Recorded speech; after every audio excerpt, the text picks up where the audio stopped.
यो देशको मार्क्सले बनाएको हो देश, माओले बनाएको देश, लेनिनले बनाएको देश। यो बनाउने त को हो? पृथ्वीनारायण शाह नि त। बाबुराम भट्टराई भनेको चाहिँ के छ तपाईँको राष्ट्र विरोधी मान्छे हुने।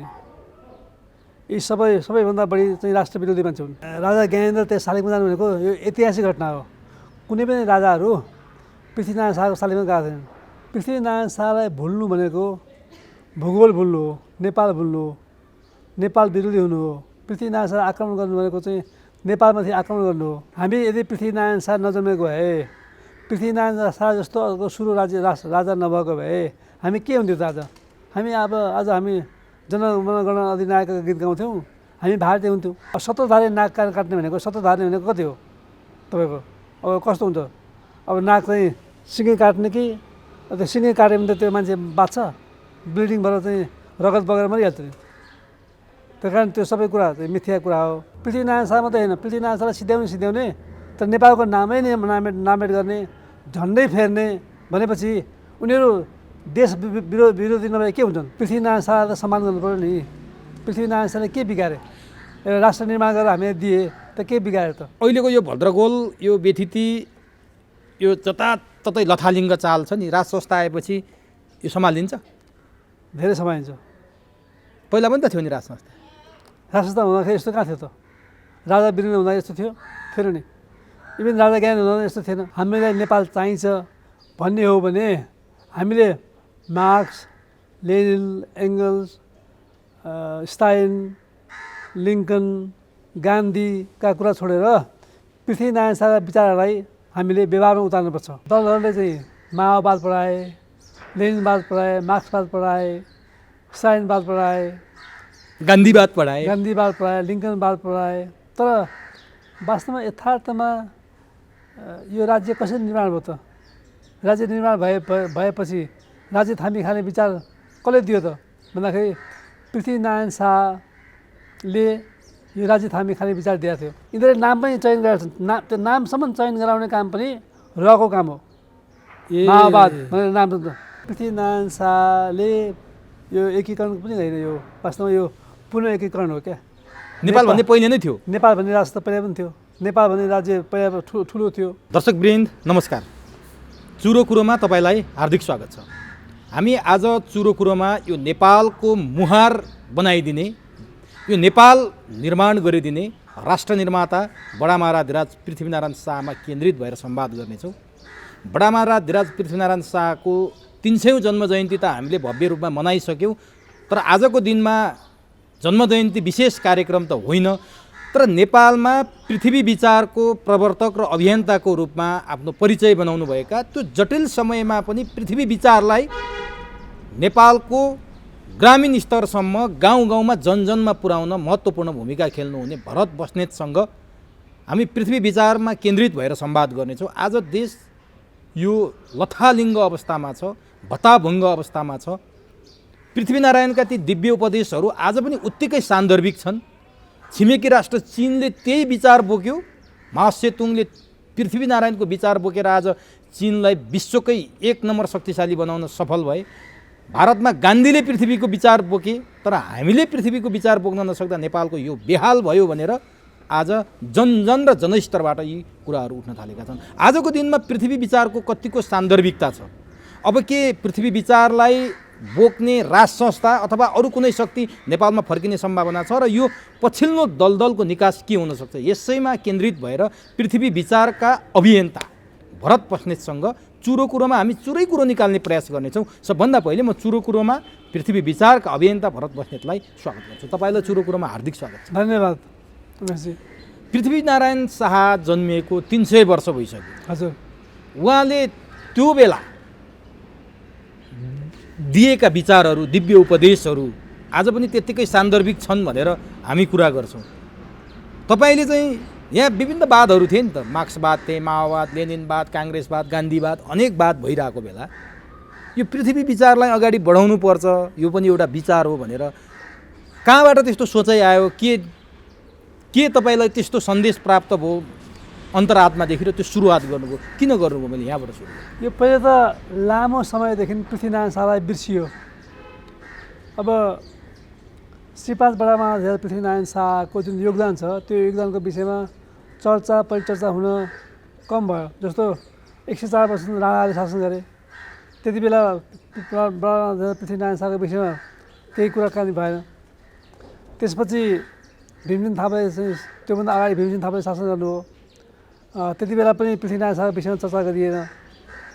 र पछि धेरै पछि आएर मात्रै पृथ्वीनारायण शाहको विषयमा हल्का चर्चा हुन थाल्यो र उहाँलाई सम्मान गर्ने काम गर्न थाले र पुस 27 गतेलाई चाहिँ राष्ट्रिय एकता पृथ्वी जयन्ती तथा राष्ट्रिय एकता दिवस मनाइन थालियो। तर त्यति नै पुग्दैन।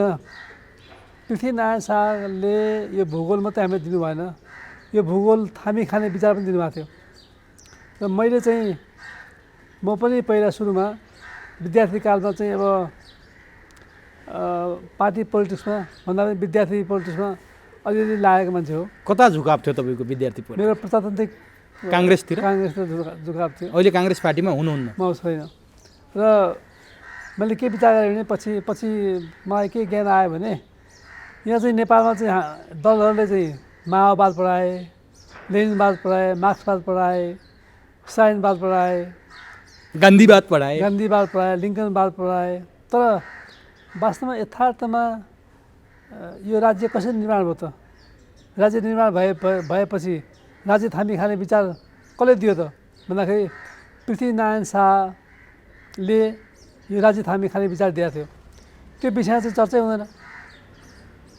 र पछिल्लो क्रममा 52 सालमा जब चाहिँ माओवादी सशस्त्र द्वन्द्वमा गयो, त्यसपछि उसले झन् पृथ्वीनारायण शाहलाई हेर्ने दृष्टिमा उसको फरक भयो। सामन्तवादको नायकी भन्न थाल्यो। मैले विचार गरेँ कि अब चाहिँ यिनीहरूले पृथ्वीनारायण शाहप्रति आक्रमण गर्छन्, यो आक्रमण गर्न दिनु हुन्न। त्यसले गर्दाखेरि मैले चाहिँ 57 सालमा त्यति बेला त पृथ्वी जयन्ती पनि मनाइन्थ्यो, राष्ट्रिय दिवस पनि मनाइन्थ्यो। तर मैले भने उहाँको विचार चाहिँ जनजनमा पुग्नुपर्छ र माओवादीहरू पनि थाहा पाउनुपर्छ र अरू दलले पनि थाहा पाउनुपर्छ कि पृथ्वीनारायण शाह भनेको अरू राजा सरह होइन है भनेर थाहा पाउनुपर्छ भनेर चाहिँ मैले त्यो विचार चाहिँ गाउँ गाउँमा पुर्याउने काम गरेँ। त्यसमा मैले के गरेँ भने एउटा पृथ्वीनारायण शाहको चाहिँ पूर्णकलको तस्बिर पोस्टर बनाएँ अनि दिव्य उपदेश चाहिँ छपाएँ र चाहिँ यस्तो चाहिँ लकेटहरू पनि बनाउन लाएँ। यस्तो दिव्य उपदेश पुस्तिकामा यो तपाईँले सबै ठाउँ वितरण गर्ने प्रयास गर्नु? हजुर मैले गरेँ। र त्यति बेला 57 सालदेखि त्यो काम गर्दाखेरि पछि 62-63को जनआन्दोलनपछि पृथ्वीनारायण शाहमाथि झन् प्रहार गर्न थालियो र 62-63को जनआन्दोलनपछि त पृथ्वीनारायण शाह दिइआएको सम्मान पनि कटौती गरियो र उहाँ दिइआएको जुन पुस 27 गते जुन सार्वजनिक बिदा थियो त्यो गिरिजाप्रसाद कोइरालाको प्रधानमन्त्रीको कालमा कृष्ण सिंह गृहमन्त्री हुँदाखेरि उनले सिफारिस गरेर त्यो बिदा कटौती गरे। त्यो दुर्भाग्यपूर्ण थियो। र पृथ्वीनारायण शाहलाई भुल्नु भनेको भूगोल भुल्नु हो, नेपाल भुल्नु हो, नेपाल विरोधी हुनु हो। पृथ्वीनारायण शाह आक्रमण गर्नु भनेको चाहिँ नेपालमाथि आक्रमण गर्नु हो। र कोही पनि नेपालीले आफ्नो देशलाई आक्रमण गर्न सक्छ? त्यही कारण अहिले दलहरूले त्यो काम गरेका छन्, पृथ्वीनारायण शाहलाई आक्रमण गरेका छन्। पृथ्वीनारायण शाहलाई आएको सम्मान कटौती गरेर क्रिसमसको बिदा चाहिँ दिइयो। अब यो के हो त? किन यसो भइरहेछ त? जस्तो पृथ्वीनारायण शाहले नेपाल खाल्डोमा विजय गरिसकेपछि यहाँ बसोबास गर्ने पादरीहरूलाई उनीहरूले धर्म परिवर्तन गरेको थाहा पाएपछि धर्म परिवर्तन नगराइकन बस्ने हो भने बस, धर्म परिवर्तन गराउँछौँ भने त्यहाँ तिमीहरूलाई ठाउँ छैन। र उनीहरूले चाहिँ विदेशी सेना प्रतापमललाई विदेशी सेना मगाइदिने काम गरे।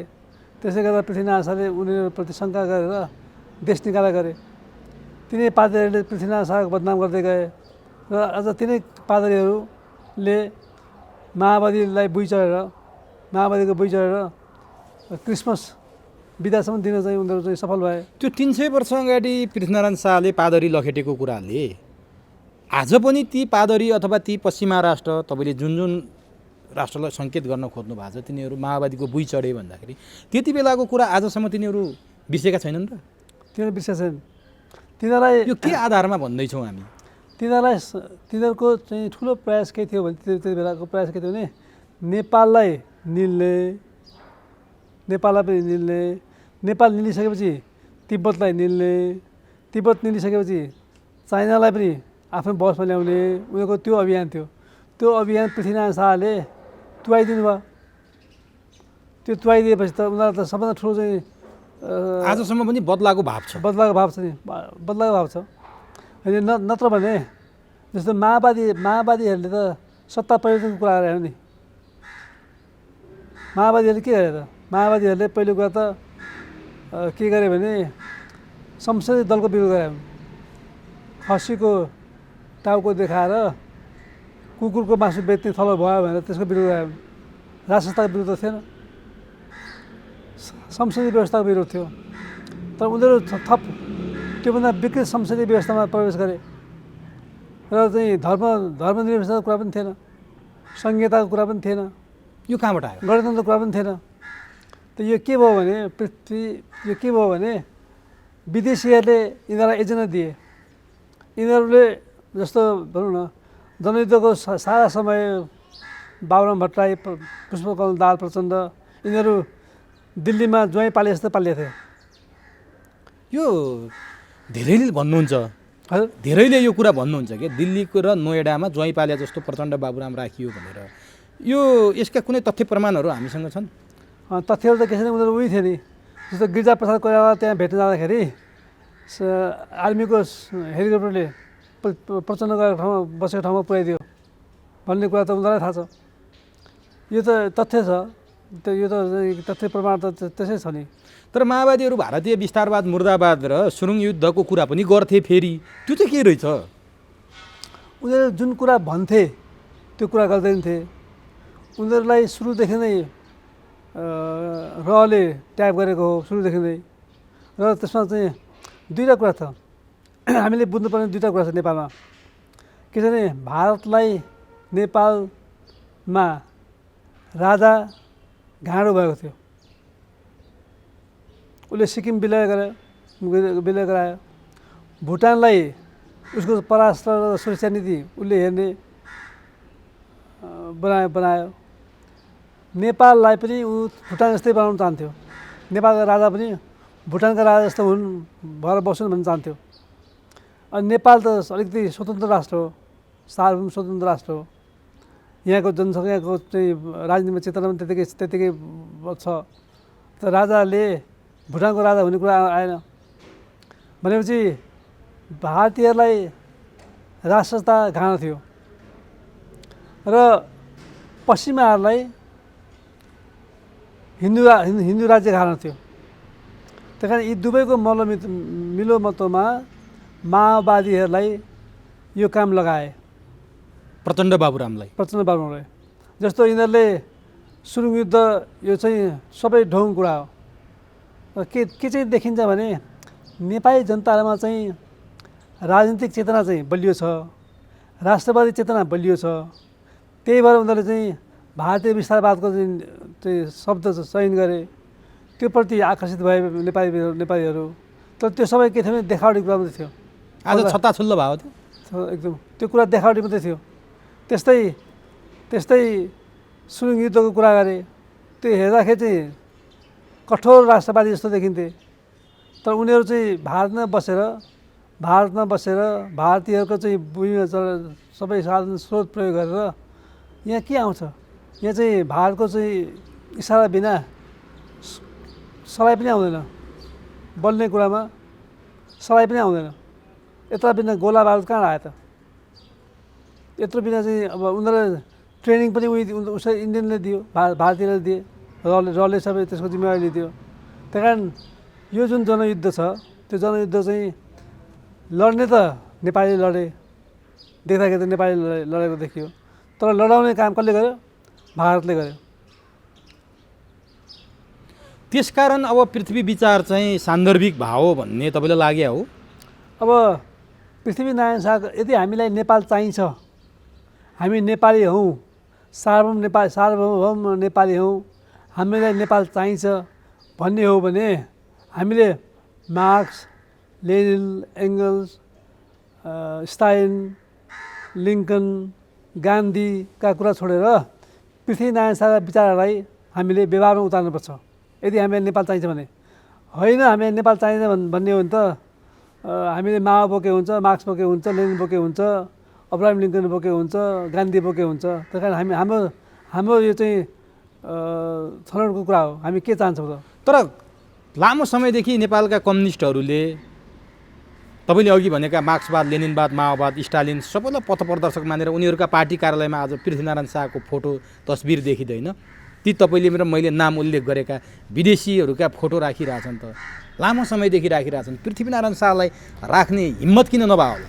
मैले तपाईँले भनेको है, मैले के गरेँ भने पृथ्वीनारायण शाहको पूर्णकदको फोटो चाहिँ छापेपछि मैले फ्रेम हालेर विभिन्न नेताका पुऱ्याएँ।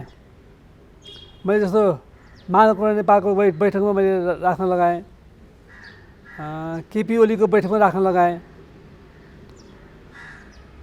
त्यस्तै काङ्ग्रेसी नेताहरूको बैठकमा राख्न लगाएँ। अब त्यो अहिले राखेका छन् कि छैन मलाई थाहा छैन।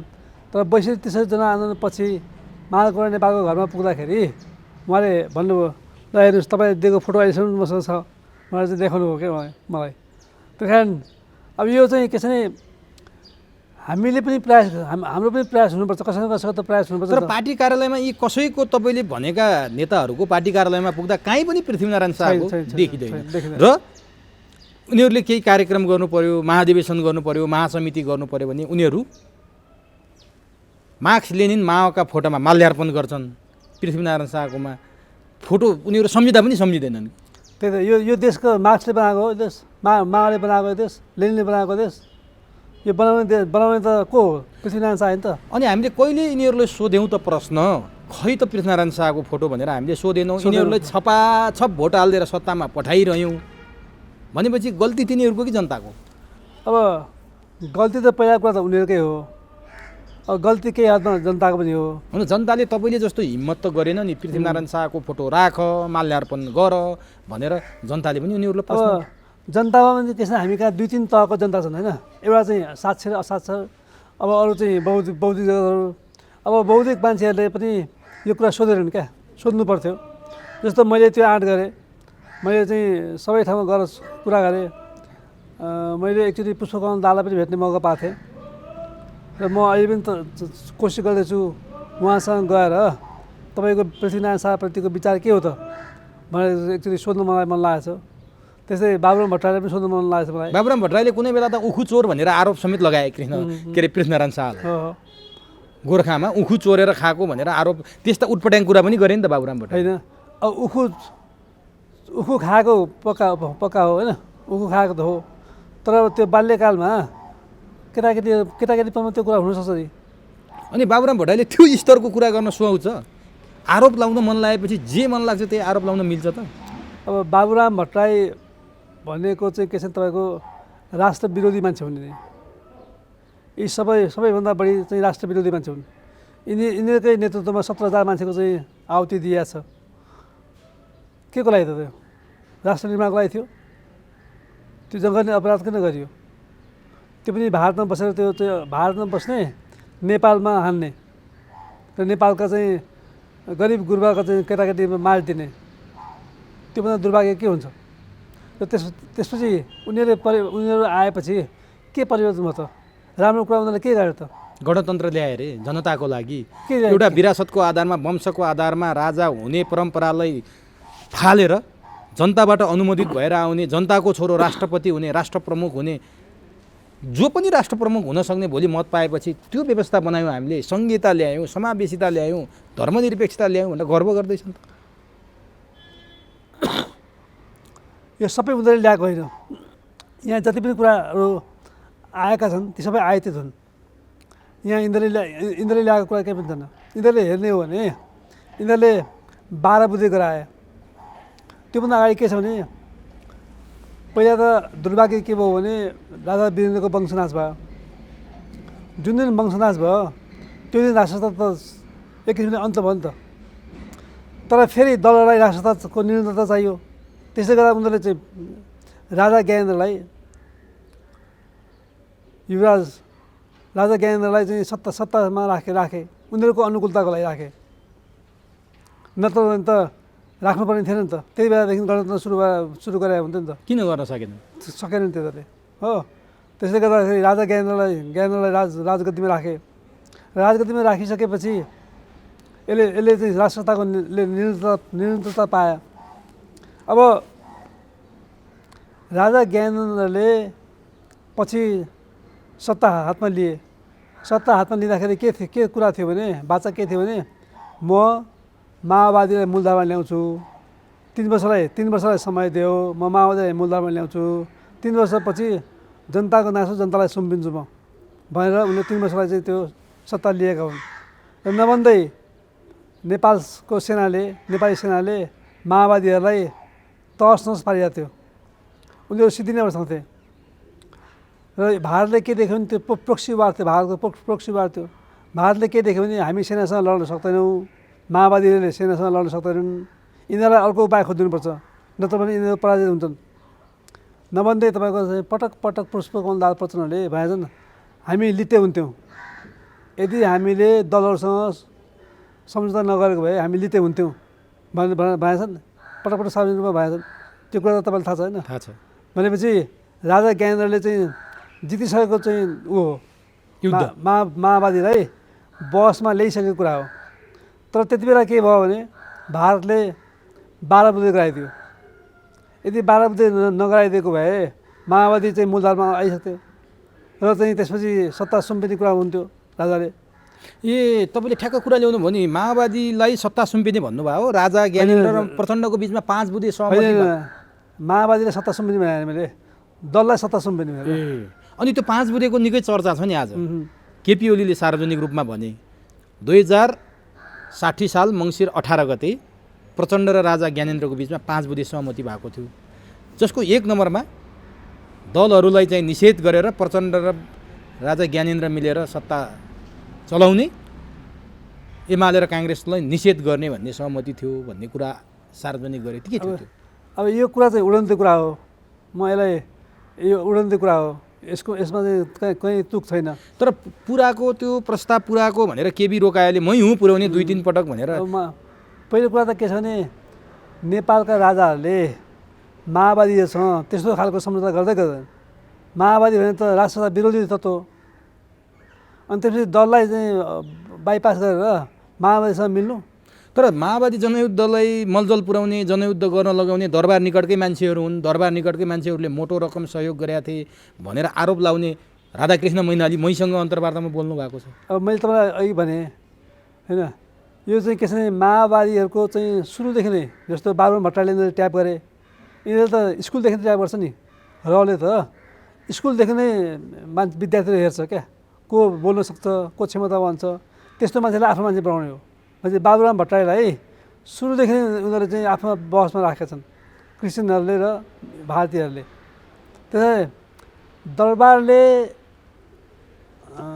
कस्तो छ भने दरबारले आफूलाई संवैधानिक रूपमा चाहिँ स्वीकारिसकेको छ र दलहरू बिचमा असमझदारी बढेको छ। राजा वीरेन्द्र त्यसै पनि पपुलर थिए, उनले चाहेको भए त जति बेला पनि शासन लिन सक्थ्यो नि त। तर त्यो माओवादीले मलदल थियो कि थिएन दरबारको? एकदमै छैन, एकदमै थिएन, एकदमै छैन। मरिचमान र केशरजङ मार्फत माओवादीलाई सहयोग पुर्याउँथ्यो दरबारले भनेर यो सबै आरके मैनालीले मसँग भन्यो। आरके मैनालीले पनि देखाएको कुरा होइन, यो सबै मिथ्या हो, झुटो कुरा हो। माओवादीहरूलाई सरकारको चाहिँ सहयोग हुने कुरा भनेको मिथ्या कुरा हो। यो कुरा सम्भवै छैन। जुन दल तर माओवादीले त्यो जनयुद्धको दौरान नि 52 देखि 62-63 सम्म दरबार निकटका मान्छेहरू, पञ्चायतसँग सम्बन्धित मान्छेहरूलाई मारेको खासै पाइएन। काङ्ग्रेस र एमाले बढी मारिए नि त त्यो बेला, होइन? अब यस्तो छ नि त, उनीहरूको सशस्त्र जनयुद्ध के को थियो, के को विरुद्धमा थियो भन्दाखेरि राष्ट्र संस्थाको विरुद्धमा त थिएन। उनीहरूको द्वन्द्व के थियो, कोसँग थियो भन्दाखेरि दलहरूसँग थियो। अब माओवादी त्यसै पनि संयुक्त जनमोर्चाको नाममा ऊ त्यसो ठुलो शक्ति थियो। उसले त के गरे भने तपाईँको चाहिँ संसदीय व्यवस्था हामी मान्दैनौँ भनेर संसदीय व्यवस्थाको विरुद्धमा गएको नि त। राष्ट्रताको विरुद्ध त होइन नि। तर गणतन्त्र भन्थ्यो नि त उसले त। गणतन्त्र त यो भनेको उसले भनेको छैन। गणतन्त्र यो पछि आएको कुरा हो। गणतन्त्र त भनेको छैन। गणतन्त्र त धेरै पछि आएको अनि भनेपछि उसको जनयुद्धको लक्ष्य के थियो त? एमाले र माओवादी काङ्ग्रेस सकाउने अनि राजासँग मिलेर सत्ता चलाउने? गणतन्त्र भन्ने कुरा त कहिले आयो भन्दाखेरि नि 12 बुद्धिमा पनि गणतन्त्र छैन। 12 बुद्धिमा के छ भने निरङ्कुश तन्त्रको अन्त्य छ। गणतन्त्र त माओवादीको चाहिँ एजेन्डै होइन नि। त्यो कहाँ देखिन्छ? त्यो कहीँ पनि देखिँदैन नि। उनीहरूको एजेन्डा भनेको नै संसदीय व्यवस्थाको विरुद्धमा होइन एकतन्त्रीय शासनको कुरा हो नि। माओवादीहरूको एकतन्त्रीय शासनको कुरा हो। र अब भनौँ गणतन्त्रको कुरा त गणतन्त्र, धर्मनिरपेक्षता, सङ्घीयता यी त कुनै कुरा उठेकै छैनन्। न जनतामा यो कुरा उठाइएको छ। भनेपछि गणतन्त्र भनेको थिएन, राजाको विरुद्ध उसको युद्ध थिएन भने राजा र माओवादीको बिचको सम्बन्ध कस्तो थियो त द्वन्द्वकालमा? सम्बन्ध थिएन। तर खालि एउटै कुरा हो के थियो भने राजा वीरेन्द्रमा एउटा कुरा के थियो भने सबै समुदायमाथि सहानुभूति थियो। राजा वीरेन्द्रको सहानुभूति थियो। सबै नेपाली हुन्, नेपालीले आपसमा मारकाट गर्नुहुन्न भन्ने थियो। माओवादी मारे पनि नेपाली मार्ने हो, सेना अथवा पुलिस मरे पनि नेपाली मर्ने हुन्। त्यही कारण यिनीहरू आपसमा मार्ने हुन्न भन्ने सदाशयता थियो। त्यति मात्रै हो, अरू केही थिएन। राजा वीरेन्द्रसँग वार्ता भइरहेको कुरा त बाबुराम भट्टराईले पटक पटक सार्वजनिक गरे धीरेन्द्र मार्फत। के थियो त्यो चाहिँ? के थियो यो कुरा? तपाईँले गर्दाखेरि मैले यो चाहिँ तपाईँको शान्ति सम्झौतामा पहिलोचोटि आउँदाखेरि होइन महराजीसँग मेरो भेट भयो। त्यसपछि 62-63को जनआन्दोलनपछि पनि उहाँसँग मेरो भेट भयो। उहाँहरू के भन्नुहुन्थ्यो भने राजाहरूसँग हाम्रो अघोषित कार्यगत एकता थियो भनेर। त्यो त राष्ट्रतालाई बदनाम गराउने कुरा हो। त्यो भन्नुको अर्थ के भने अरू दलहरूले पनि राष्ट्रतालाई हेर्ने दृष्टिकोण त फरक हुनुपर्छ। चाहिँ पेल्न खोजिरहेको छ नि त, माओवादी लगाएर हामीले पेल्न खोजिरहेको छ। जस्तो अब लामो समयदेखि के छ भने अब राजा महेन्द्रलाई के भन्छ त? राजा महेन्द्र त कम्युनिस्ट हुन्छ नि त। राजा महेन्द्र कम्युनिस्ट थिए भन्छन्। राजा महेन्द्रले कम्युनिस्टलाई हुर्काएको भन्छन्। र त्यसले गर्दाखेरि काङ्ग्रेसीहरू राजा महेन्द्रसँग एकदम चिडिएका छन्। र राष्ट्रताप्रति काङ्ग्रेस चिडिएको छ।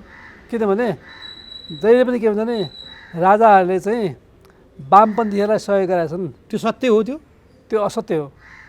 त्यो कुरा असत्य हो। त्यस्तै भएर चाहिँ काङ्ग्रेसहरूले त्यो आरोप लगाउँछन्। र त्यो यो के छ भने राजालाई अनपपुलर बनाउनलाई यो आरोप चाहिँ वामपन्थीहरूले लगाएका हुन् कि हाम्रो चाहिँ कार्यगत एकता छ राजासँग। भनेपछि नि अब माओवादी द्वन्द्व सुरुदेखि नै 52 साल फागुन 1 गतिदेखि नै र सिआइएले चलाएको हो? त्योभन्दा अगाडिदेखि हो। यिनीहरूलाई एक ठाउँमा ल्याउने कामै र सिआइएले गरायो। भनेको 12 बुधे गराइदिने होइन, 52 सालभन्दा अगाडिदेखि। कस्तो एक ठाउँमा ल्याउने भन्नाले? यिनीहरूलाई चाहिँ यो व्यवस्थाको विरुद्धमा जाउँ भनेर चाहिँ लगाउने कामै यिनीहरूले गरे। नत्र सुन्नुहोस्, तपाईँको पहिलो कुरा त के भने 47 सालको संविधानले कहाँ ठाउँ दिएको छ कि विद्रोह गर्नुपर्छ भनेर? संविधान त विद्रोह होइन नि। त्यो त संविधान नमानेर विद्रोह भएको हो नि त। त्यहाँ कहाँ छ त्यो? त्यो संविधान नमान्नुपर्ने कारण के छ? त्यो संविधानमा त के छ भने जस्तो आज 72 सालको संविधानले मा पनि त विद्रोह गर्ने ठाउँ देखाएको छ नि त। त्यहाँ त छैन। के छ भने त्यहाँ 47 सालको संविधानमा के छ भने सबै दललाई, सबै चाहिँ विचारकलाई त्यहाँ ठाउँ दिएको छ। र उनीहरूले आफ्नो ठाउँ चाहिँ संसद मार्फत चाहिँ लिएर ल्याउने होइन। अब त्यही कारण 47 सालको संविधानले सशस्त्र जनयुद्ध गर्ने ठाउँ दिएको छैन। यो किन गरियो त? किन गरियो? के स्वार्थको लागि गरियो? किन गरियो भन्दाखेरि नेपालमाथि प्रहार गर्न गरियो। यिनीहरू मार्फत नेपाललाई हान्ने। किनभने आखिर त के छ भने भारतले त सिधै आक्रमण त गर्न सक्दैन। युरोपियनहरूले सिधै यहाँ धर्मनिरपेक्षता ल्याउन सक्दैन। बुझे? उनीहरूलाई कुनै न कुनै बाटो चाहियो नि। त्यो बाटोको के थियो भन्दाखेरि माओवाद बाटो थियो। यिनीहरूले नाम पनि चयन गरेका छन्। त्यो नामसम्म चयन गराउने काम पनि रको काम हो। माओवाद भनेर नाम। किनभने पश्चिमाहरूलाई र भारतीयलाई के देखाउँछ भने माओवाद भनेको चाहिँ चिनको सहयोगी भनेर देखाउँछ नि होइन। कभर मुकुण्ड चाहिँ त्यो देखाउने, मुकुण्ड त्यो देखाउने के अरे अब चिन उत्तरमा छिमेकी पनि छ, फेरि माओ सेतुङको त्यो दीर्घकालीन जनयुद्धको कुरा पनि छ। यिनीहरू पनि नाम माओवादीले राखेका छन् भनेपछि हेर्दाखेरि के देख्यो भने मसँग पर्यटकहरूले चाहिँ भन्थे यो तिमीहरूको चाहिँ चिनले तिमीहरूलाई चाहिँ सिध्याउँछ है, चिनले कुनै समय तिमीहरूलाई सिध्याउँछ, तिमीहरूलाई चाहिँ एकीकरण गर्छ चिनले भनेर चाहिँ उनीहरू भन्छन्। त्यो किन भन्छन् भन्दाखेरि माओवाद भनेको चाहिँ चिनियाहरूको सपोर्टमा चाहिँ यो जन्मिएको हो भनिन्छ। त्यो सत्य हो। भारतले चाहिँ के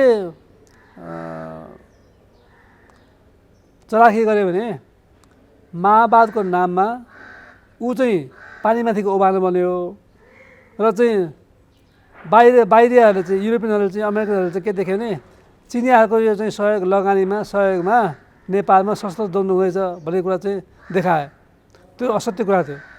माओवादको नाम राखेर भारत र पश्चिमाहरूले चाहिँ आफूलाई चाहिँ चोखो बनाए। तर यो चाहिँ सबै लगानी चाहिँ के थियो भने भारतीयको लगानी हो। भारतीयको स्वार्थ नेपालको राष्ट्र संस्था फाल्नु, पश्चिमाको स्वार्थ नेपालको हिन्दू राष्ट्र ध्वस्त पार्नु, यति हो। त्यति हो। यो कुरा प्रचण्ड बाबुरामलाई थाहा थियो कि थिएन त्यो युद्ध गर्दाखेरि? बाबुराम र प्रचण्ड त युद्धमा जानुभन्दा अगाडिदेखि थाहा थियो। ए हामी यसरी प्रयोग हुँदैछौँ भन्ने उनीहरूलाई थाहा थियो? उनीहरूलाई थाहा थियो। भनेपछि जानी नेपालका विरुद्ध यो अपराध गरे भने नेपाली जनताले उनीहरूले जिताएर प्रधानमन्त्री बनाइसके दुई पटक। अब नेपाली जनतालाई यो कुरा कहाँ थाहा छ? नेपाली जनता मात्र होइन, माओवादीमा हुने सशस्त्र द्वन्द्व गर्ने मान्छेहरूलाई पनि त्यो थाहा छैन नि। जसले बलिदान गरे, जसले त्यत्रो ज्यान कुर्बानी गरे उनीहरूलाई थाहा छ। उनीहरूले थाहा पाएको भए उनीहरू सशस्त्र द्वन्द्वमा लाग्दैन थियो नि।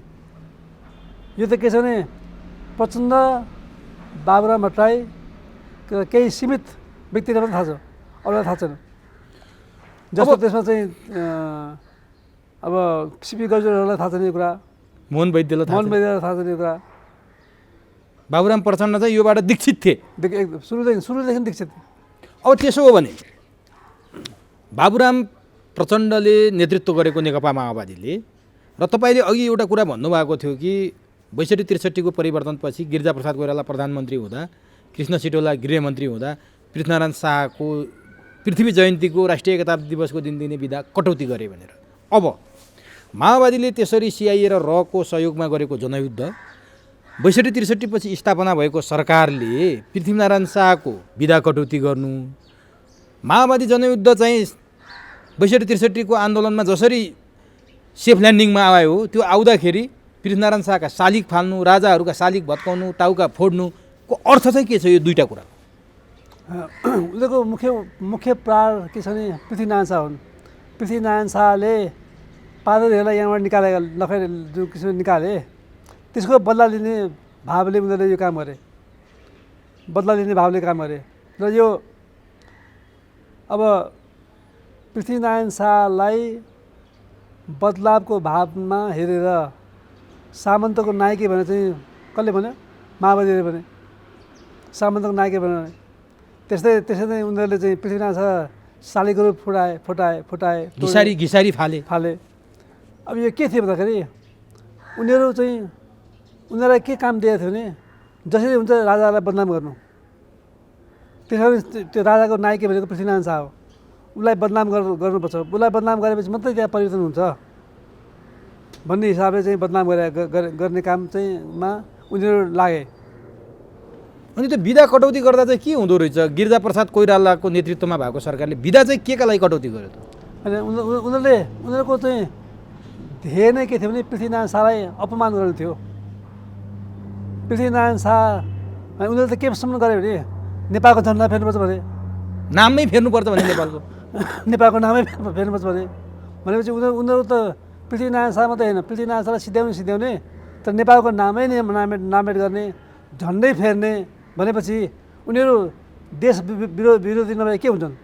यो सम्भव छ त? अब पृथ्वीनारायण शाहको नाम मटियामेट गर्ने, झन्डै फेर्ने, देशै खारेज गर्ने भन्ने यो सम्भव छ? अब यस्तो आत्मघाती काम किन गरे होला बाबुराम? अब तपाईँले यो ६२-६३को जनआन्दोलनपछि तपाईँको पृथ्वीनारायण शाहको शालिगमा पुग्ने मान्छे धेरै कम थिए।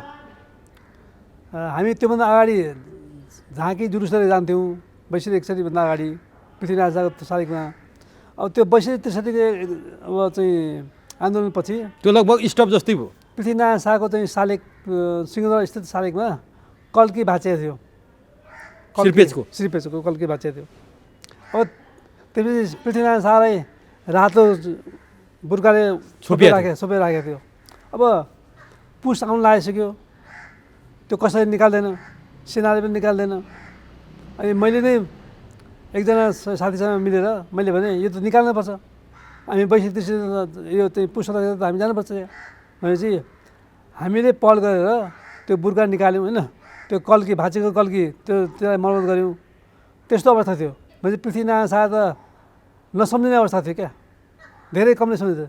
र म गएँ, मसँग केही साथीहरू जानुभयो, त्यसपछि मोहनदास प्रसाद आउनुभयो। मोहनदास प्रसाद आएपछि त्यसरी चाहिँ एउटा राजनीतिक उचाइ लियो। त्यसरी चाहिँ हामीले पृथ्वीनारायण शाहलाई सम्मान गर्ने काम गऱ्यौँ। आज पृथ्वीनारायण शाहको दिव्य उपदेश मैले अघि पृष्ठभूमिमा पनि भने, त्यही दिव्य उपदेशको प्रयोग गरेर त्यही सिद्धान्तलाई अङ्गीकार गरेर चीनले त्यत्रो प्रगति गर्यो भनेर धेरै बुद्धिजीवीहरूले मसँग भन्नुभएको छ। गान्धीले त्यही प्रयोग गरे जस्तो पृथ्वीनारायण शाहले आफ्नै देशमा बनेका लुगा लाउनु भनेर भन्नुहुन्थ्यो। गान्धीले आफ्नै देशमा बनेका लुगा नबन्दासम्म म लाउँदिनँ भनेर लुगा लाएनन्। माओ सेतुङले चाहिँ सांस्कृतिक क्रान्ति गरे।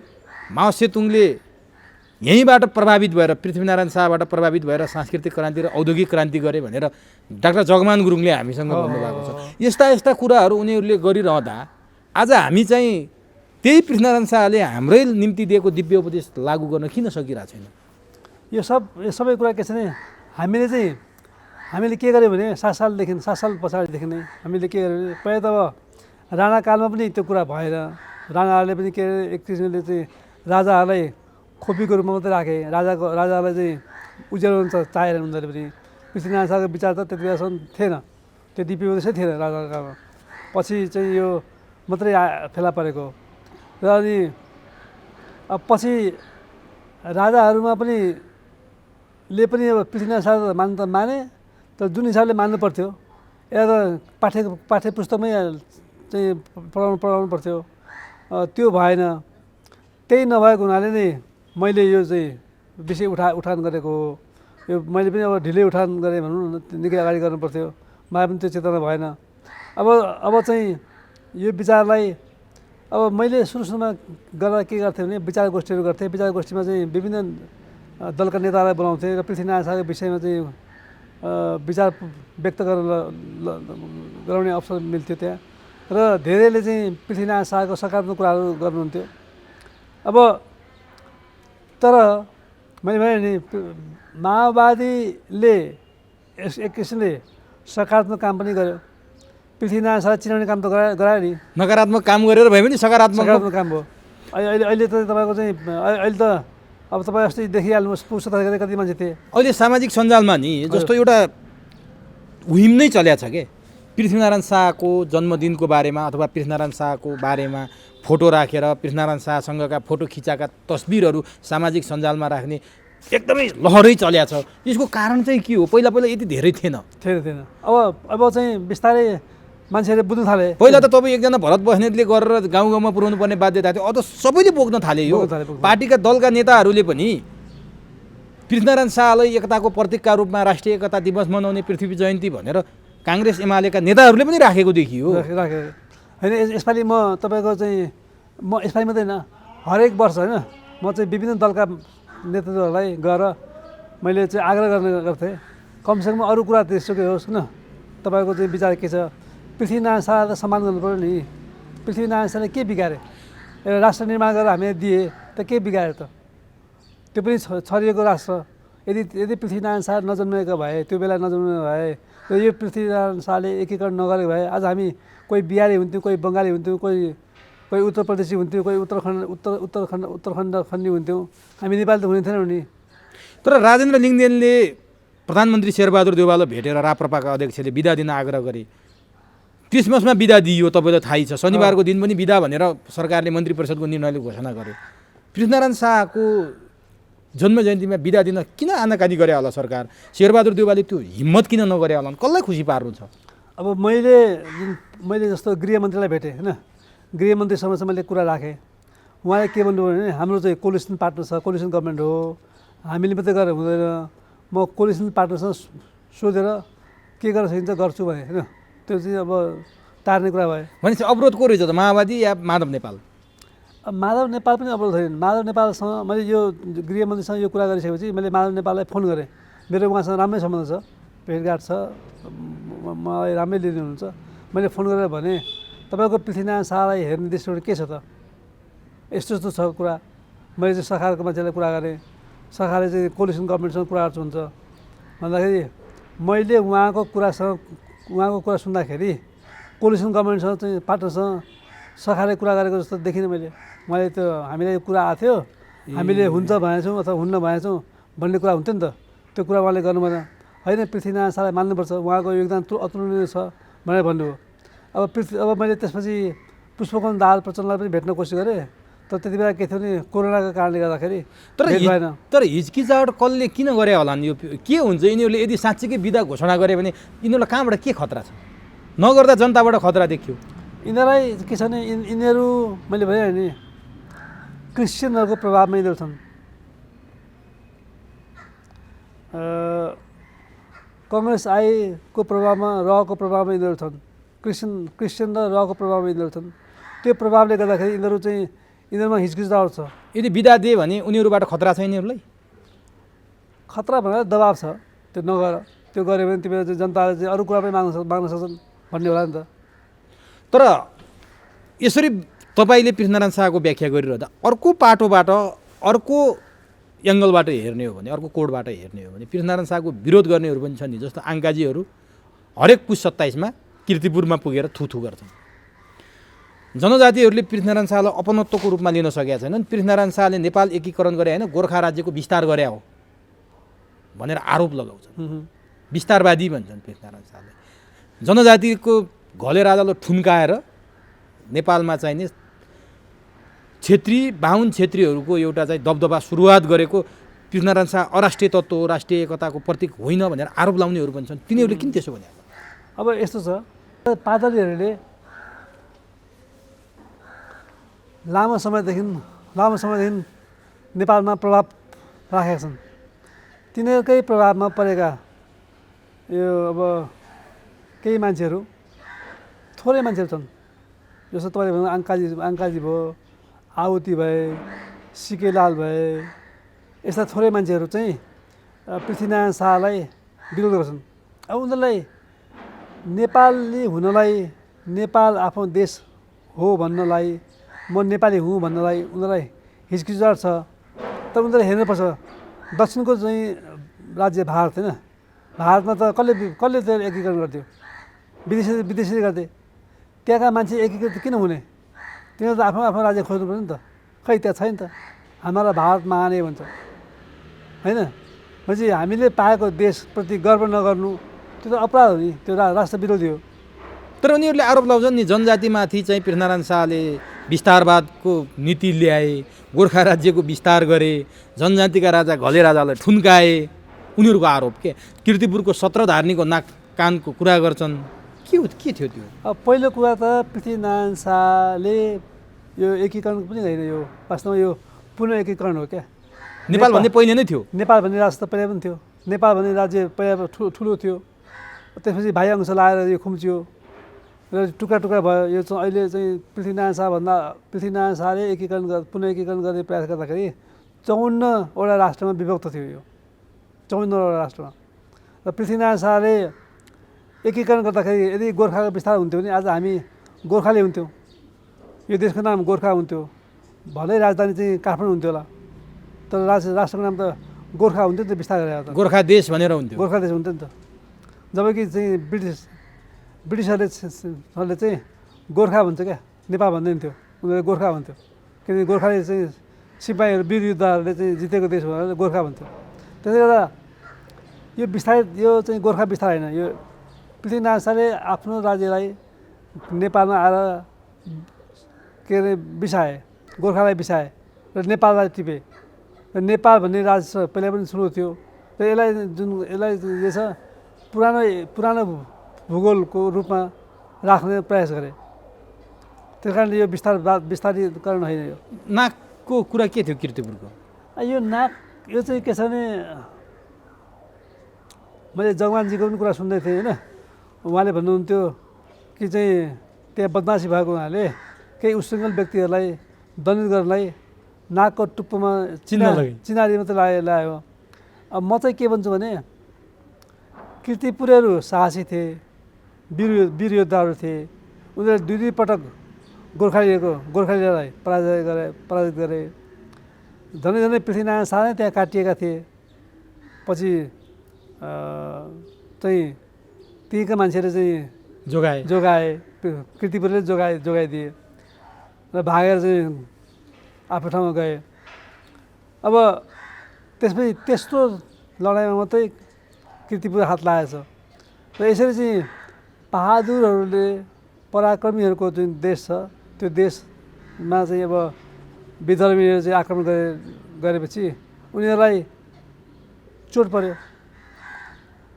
भन्छ नि नाक काटियो भन्छ नि, नाक काटियो, इज्जत गयो। उनीहरूको जुन गौरव थियो त्यो गौरव गयो। त्यसले गर्दाखेरि इज्जत गयो भन्ने हिसाबले चाहिँ म चाहिँ त्यो नाक काटेको भन्छु। त्यो भौतिक रूपमा नाक काटेको होइन, यसलाई अफवाह बनाइयो। त्यो अफवाह बनाउने काम पनि कसले गरे भने त्यही पादरहरूले गरे। अब सत्रधारी नाक काट्ने भनेको सत्रधारी भनेको कति हो तपाईँको? अब कस्तो हुन्छ? अब नाक चाहिँ सिँगै काट्ने कि त्यो सिँगै काट्यो भने त त्यो मान्छे बाँच्छ? ब्लिडिङबाट चाहिँ रगत बगेर मरिहाल्छ नि। त्यही कारण त्यो सबै कुरा चाहिँ मिथ्या कुरा हो, आरोप लगाउने कुरा हो, पृथ्वीनारायण शाहलाई बदनाम गराउने कुरा हो। अन्त कहीँ पनि बदनाम गर्ने ठाउँ भएन, त्यही कीर्तिपुरमा चाहिँ बदनाम गरेछ। अन्त कहीँ पनि यस्तो कुरा भएको छैन। र पहिलो कुरा त जहाँसम्म जनजातिको कुरा छ, तिनीहरूले अपनत्व गरेर हाम्रो पनि राजा हो भन्ने भाव चाहिँ किन आएन भन्न खोजेँ मैले। जस्तो त्यो त आयो त। जस्तो काठमाडौँ खाले विजय भएपछि पृथ्वीनारायण शाहले पहिलो काम गरे कुमारीलाई दर्शन ढोग गरेर यहाँको चाहिँ रीतिरिवाज जे छ त्यसलाई यथावत कायम गर्नलाई चाहिँ कायम गरेर चाहिँ उ गरियो, कायम गर्नलाई चाहिँ खोजियो। अब सबै ठाउँतिर के थियो भने पहिलो कुरा त हामीले के हुन्छ भने पृथ्वीनारायण शाहले एकीकरण गर्ने क्रममा एकीकरण गर्दै गर्दाखेरि त्यहाँ धेरै राज्यहरू चाहिँ सेन वंशी र ठकुरी वंशी राज्यहरू थिए। अब पृथ्वीनारायण शाहलाई के थाहा थियो भने सगोत्रीको हत्या गर्नुहुन्न भन्ने थाहा थियो सांस्कृतिक रूपमा। र उनले आफ्नो गोत्र परिवर्तन गरे, काशी गएर आफ्नो गोत्र परिवर्तन गरे। गोत्र परिवर्तन गरिसकेपछि अनि हमला सुरु भयो। भनेपछि कसको राज्य उनले चाहिँ एकीकरण गरे भन्दाखेरि ठकुरी र शाह वंशीको उनकै आफ्नै चाहिँ बन्धुहरूको चाहिँ राज्य उ गरे।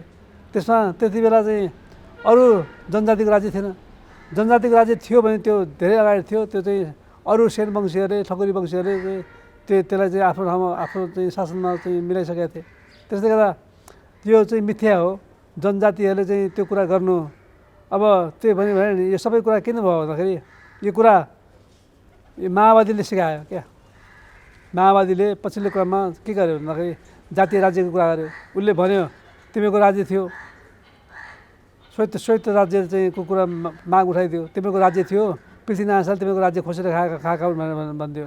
त्यसपछि उनीहरूलाई लाग्यो कि हो न हो हाम्रो राज्य थियो। उनीहरूले चाहिँ इतिहास पढ्न चाहिँ खोजेनन्, माओवादीको कुरा मात्रै सुने।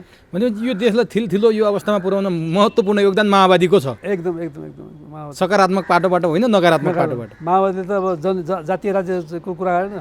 पृथ्वीनारायण शाहले तिम्रो सबै जातिको राज्य थियो, तिमी पृथ्वीनारायण शाहले खोसेर खाइदिए, अब तिमीहरू आजाद हुनेछौ, तिमीहरूलाई हाम्रो तिमीको राज्य दिनेछौँ भनेर माओवादी चाहिँ भनेन। भ्रमको खेती गर्यो।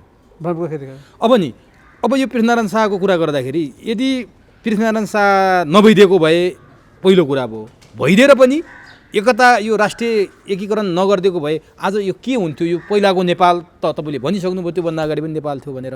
यो 54 टुक्रामा भएको नेपालको हकीकत हालत के हुन्थ्यो? यो हाइपोथेटिकल क्वेसन हो। यो त हाइपोथेटिकल होइन कि यो यथार्थ कुरा हो।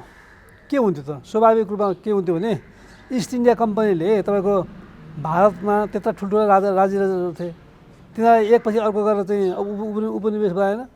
त्यो त ठुल्ठुलो राज्य थियो नि। तर उपनिवेश बनाए पनि भारतको त्यो टुक्रा भएको भारतलाई एउटै भारत त बनाइदियो नि त इस्ट इन्डियाले। हो, हामी पनि त्यस्तै एउटा भारत हुन्थ्यौँ नि, भारतमै हुन्थ्यौँ हामी। यदि पृथ्वीनारायण शाह नजन्मेको भए पृथ्वीनारायण शाह जस्तो अर्को सुरु राजा नभएको भए हामी के हुन्थ्यो त आज?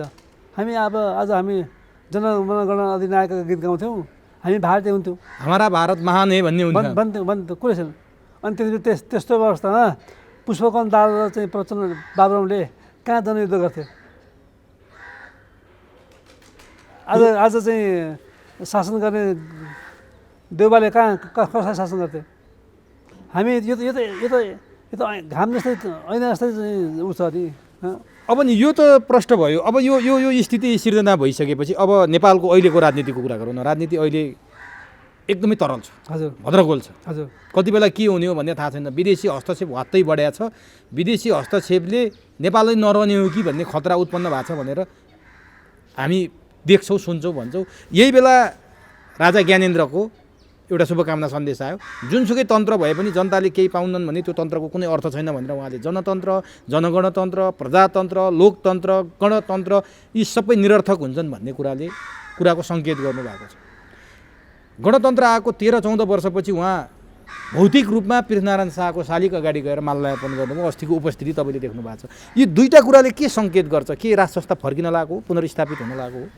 यो चाहिँ वास्तवमा चाहिँ राजा ज्ञानेन्द्र त्यस शालिगमा जानु भनेको यो ऐतिहासिक घटना हो।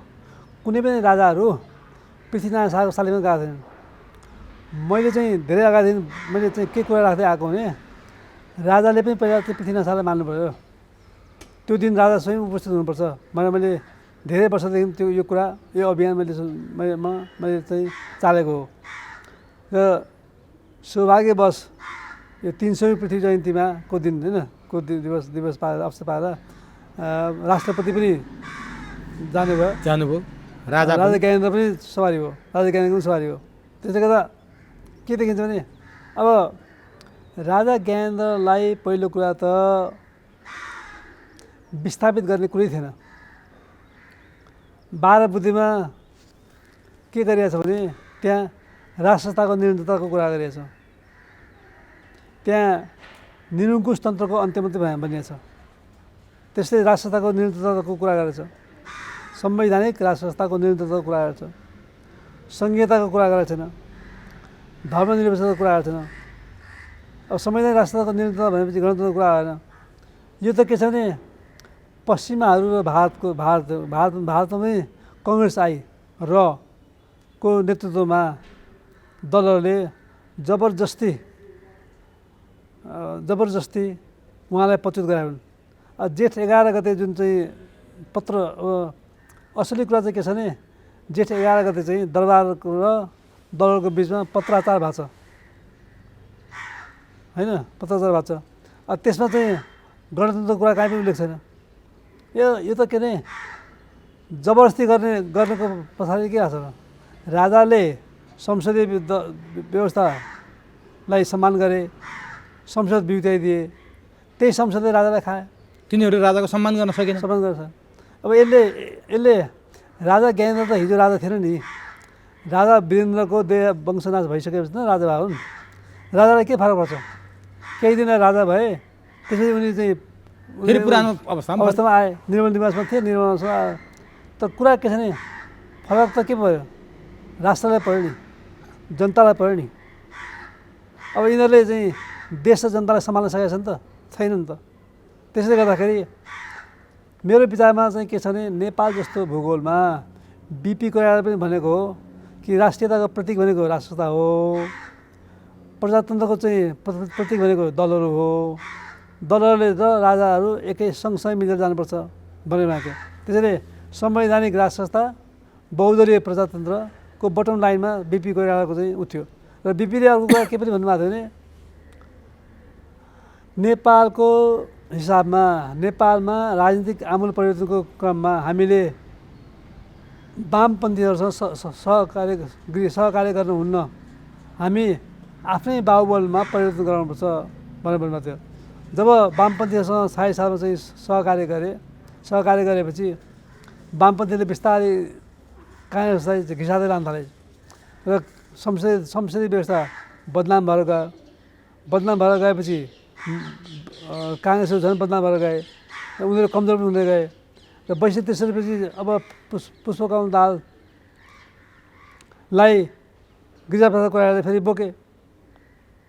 त्यसले गर्दाखेरि कङ्ग्रेस अझसम्म कमजोर भयो। कङ्ग्रेस कमजोर भएपछि वामपन्थीहरू बलिया भए, तर उनीहरूको चाहिँ उद्देश्य अर्कै थियो। उनीहरूको राष्ट्रवादी उद्देश्य त थिएन, राष्ट्रलाई विखण्डन गर्ने उद्देश्य थियो। त्यसले गर्दाखेरि नामै फेर्ने, झन्डै फेर्ने, यी सब कुरा वायत कुरा गरेर यो काङ्ग्रेसको कारण पनि यस्तो भएको हो। काङ्ग्रेस कमजोर भयो। काङ्ग्रेस 46 सालदेखि 47 साल पछि नै जब चाहिँ कृष्णप्रसाद भट्टराईलाई चाहिँ अन्तर्घात गरेर हरायो नि, त्यसपछि नै काङ्ग्रेस चाहिँ वैमनस्यता आयो। त काङ्ग्रेस कमजोर भएर यस्तो भएको। अब नि राजा ज्ञानेन्द्र पहिलो राजा भन्नुभयो तपाईँले पृथ्वीनारायण शाहको शालिगमा जाने। राजा ज्ञानेन्द्रको सन्देशको पनि हामीले कुरा गऱ्यौँ, व्यवस्थाप्रति नै प्रश्न उठाएको पाइयो। अहिले पराया हस्तक्षेपको क्रीडास्थल बनेको छ देश। पृथ्वीनारायण शाहको दिव्य उपदेशको यति बेला खाँचो छ भनेर उहाँले कुरा उठाउनु भएको छ। के सङ्केत हो? मैले यो किन जान्न चाहिरहेको छु भने भरत बस्नेत सामान्य मान्छे होइन। असामान्य मान्छे के मानेमा हो भने तपाईँले सञ्चालन गरेको भोजन गृह दिल्ली बजारको त्यो नेपालका हरेक व्यवस्था परिवर्तनमा महत्त्वपूर्ण भूमिका खेल्ने एउटा शक्तिशाली अड्डा हो, जहाँ नेपालको हरेक राजनीतिक परिवर्तनमा त्यसले महत्त्वपूर्ण भूमिका खेलेको छ। त्यसको सञ्चालक भरत बस्नेत भनेपछि तपाईँ काहीँ न काहीँ यो देशको हरेक पटकको परिवर्तनमा तपाईँ जोडिनुहुन्छ। अहिले त त्यो भूकम्पले भत्काएर पुनर्स्थापित गर्दै हुनुहुन्छ, पुनर्निर्माण गर्दै हुनुहुन्छ। तैपनि तपाईँ त्यसको सञ्चालक भए हुनाले नेपालमा कुनै त्यस्तो उल्लेख्य परिवर्तन हुने, व्यवस्थै परिवर्तन हुने सम्भावना त्यो दिशातर्फ गएको हो देश राजा ज्ञानेन्द्रका पछिल्ला गतिविधिले? के राजतन्त्र फर्किन लागेको हो? अब के छ भने राजसंस्था नेपाली जनताले हटाएको होइन, नेपालका दलहरूले हटाएको होइन। मैले अघि नै भने राजसंस्था भारतलाई घाँडो भएर हटाएको हो। त्यति बेलाको भारत है, अहिलेको भारत भन्दैन म। त्यति बेला चाहिँ अब कङ्ग्रेस आएको भारत, अहिले त भारतीय जनता पार्टीको भारत छ। कङ्ग्रेस आएको भारतलाई त्यो असह्य भएको थियो, राजसंस्थासँग उसको चाहिँ मेलमिलाप थिएन। र धर्मनिरपेक्षता चाहिँ हिन्दू अधिराज्य जुन छ नि, नेपाल संसारको एकमात्र हिन्दू अधिराज्य थियो। यो सिद्ध्याउनलाई चाहिँ तपाईँको चाहिँ पश्चिमाहरू लागे। अब जहाँसम्म कुरा आउँछ तपाईँको चाहिँ राजा ज्ञानेन्द्रको कुरा आउँछ, पुनर्स्थापित हुने हिन्दू राष्ट्र र राज संस्था पुनर्स्थापित हुने सम्भावना कतै खिचडी पाक्दैछ अथवा पर्दा पछाडि कुनै खेल हुँदैछन् भन्ने, त्यसमा भोजन गृह जोडिन्छ क्या? त्यही भएर म यो प्रश्न सोध्दैछु। भोजन गृह यहाँ जोडिँदैन। तर तपाईँले मलाई सोध्नुभएको हुनाले के छ भने अब ठुलो सङ्ख्यामा मान्छेहरूलाई राजाको आवश्यकता देख्छ। ठुलो सङ्ख्यामा नेपालमा ठुलो सङ्ख्यामा मानिसहरू चाहिँ दलबाट वाक्क भएको छन्। अब चाहिँ हजारौँ राजाहरू मान्नुभन्दा एउटै राजा ठिक भन्ने अवस्थामा पुगिसकेका छन्। अब त्यसको नेतृत्व लिने चाहिँ व्यक्ति अथवा चाहिँ संस्था नभएको हुनाले अलिकति गाह्रो भएको छ। तर अब अन्तिममा त्यो नेतृत्व चाहिँ को भूमिका चाहिँ राजसंस्थाले लिनुपर्ने अवस्था पनि आउन सक्छ। अब मैले देख्दा चाहिँ के छ भने दलहरूलाई पनि के खड्केको छ भने अब अस्ति त भनौँ न पुष्पकमल दाहाल प्रचण्डले आफैले भने नि राजाहरू हुँदाखेरि मान अर्कै थियो भनेपछि सबैलाई के खड्केको छ भने राजसंस्था हुँदाखेरि एउटा हैसियत थियो है, नेपालको पनि एउटा हैसियत थियो भन्ने छ। त्यसले गर्दाखेरि मलाई के लाग्छ भने सबैको मिलोमतोमा राजसंस्था फर्किँदैछ। राजसंस्था फर्किन सक्छ। कहिले कसरी कुन बाटोबाट जाने बाटो त थाहा पाएनन् नेपाली जनताले, फर्किने बाटो चाहिँ कस्तो बाटोबाट कुन बाटोबाट कसरी फर्किन्छ? अब मलाई के लाग्छ भने तपाईँको चाहिँ जस्तो अब धेरै मान्छेहरू चाहिँ ठुलो सङ्ख्यामा मान्छेहरू चाहिँ राजसंस्था आइदिए हुन्थ्यो भन्ने भित्री चाहना छ। तर त्यो कुन बाटोबाट आउँछ त? जनताले ल्याउला, आन्दोलनबाटै? जनताहरूले आन्दोलन गरेर चाहिँ आउन सक्छ। भनेपछि अहिलेको यो भद्रगोल, यो बेथिती, यो जताततै लथालिङ्ग चाल छ नि, राजसंस्था आएपछि यो सम्हालिन्छ? धेरै सम्हालिन्छ। पहिला पनि त थियो नि राजसंस्था। राजसंस्था हुँदाखेरि यस्तो कहाँ थियो त? राजा वीरेन्द्र हुँदा यस्तो थिएन नि। इभन राजा ज्ञान हुँदा यस्तो थिएन, लथालिङ्ग थिएन नि। भनेपछि जनताहरू आकुल व्याकुल छन् राजसंस्थाका लागि। राजसंस्था आयो भने देश सही मार्गमा जान्छ, थिर हुन्छ। के भन्न चाहनुहुन्छ अन्तिममा हाम्रो कार्यक्रम मार्फत आम दर्शकलाई? म आम दर्शकलाई के भन्न चाहन्छु भने पहिलो कुरा त पृथ्वीनारायण शाहलाई बुझौँ, उहाँको विचारलाई पढौँ, मनन गरौँ र उहाँको विचारलाई व्यवहारमा उतारौँ र नेपालमा संवैधानिक राज संस्था, बहुदलीय प्रजातन्त्र दलहरू र राजा सँगसँगै हिँड्नुपर्छ। सँगसँगै हिँड्यो भने स्थायित्व राष्ट्रले स्थायित्व पाउँछ, विकास पनि पाइन्छ भन्ने मेरो चाहिँ भनाइ छ। हस्, समय दिनुभयो, अत्यन्त महत्त्वपूर्ण र सार्गर्भिक भनाइहरू राखिदिनु भयो, आम दर्शकलाई सुसूचित पारिदिनु भयो, यसको लागि तपाईँलाई हार्दिक धन्यवाद। धन्यवाद, मलाई पनि मौका दिनुभयो दर्शकहरूलाई केही विचार राख्ने। धन्यवाद।